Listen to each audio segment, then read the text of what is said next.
All right, y'all. You know that I am a huge advocate for our local libraries, but sometimes you want some books that you can write in, that you can flick over, and things like that. So I am sharing a stack of books that I've had for a long time that I've used in the process of slowly but surely being able to do more stuff on my own. So, like canning, gardening, things that help enrich my mind and my spiritual life and things like that at home. So, first you're going to want to look for a book that's kind of similar to this. It gives you some little tidbits on how to do things like sensible laundry. Now we know that this is, if you can tell from this book, this was before high efficiency washers. So be mindful with some of your stuff because not everything homemade works in a high efficiency washer. Just keep stuff like that in mind. But find things that make you thrifty, that are, frugal, tips, tricks, things like that. You're going to want a book like that just to help you think outside the box.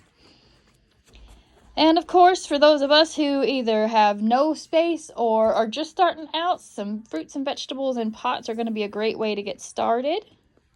And if you have some land, we are lucky enough to have a house that has a little bit of land on it. We've got a little over 1/4 acre.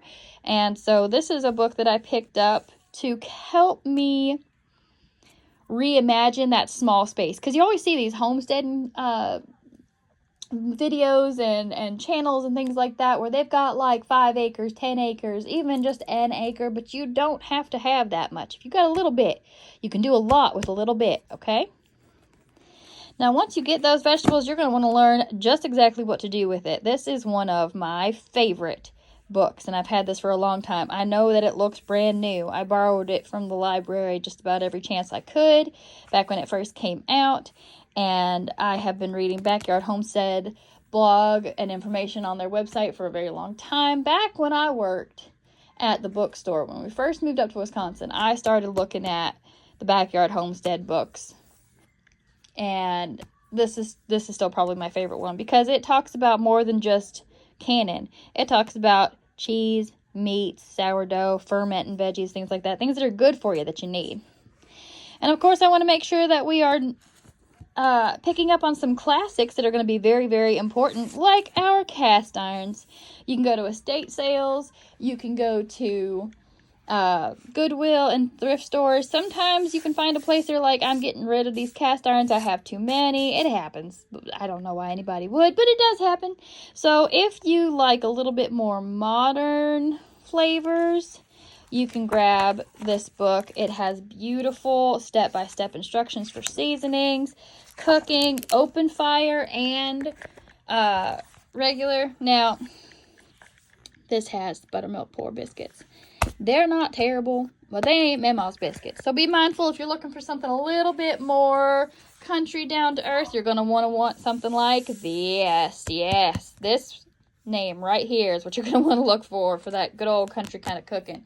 Also, church lady cookbooks. Don't sleep on those. And of course, we want something in the classics to be a part of our mental enrichment as well. Don't just stock up on cookbooks. Another aspect that we can look at is the alchemy of herbs. Now, Rosalie de la Forêt does really good with a lot of her books. She's got like 3, I think, and she does a lot of work with Herbal Academy and stuff like that. And I've done quite a few modules with her content, and honestly, not only does it talk about the actual, like, how to use ginger, what it looks like, what knobs to use, things like that, it has some recipes in here too.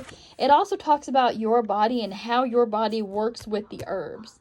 And it does go into a little bit more in depth. If you're going to be using herbs and food to heal and things like that, you have to treat it like medicine. You're not just going to throw whatever medicine and see what sticks, You have to actually work with your body here. So that's really important.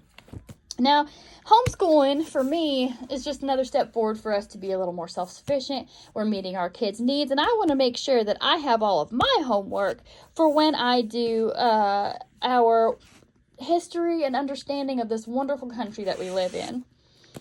And let's not forget something that's a little bit more entertaining. This is one of my favorite book series, and I really feel like it suits with the times.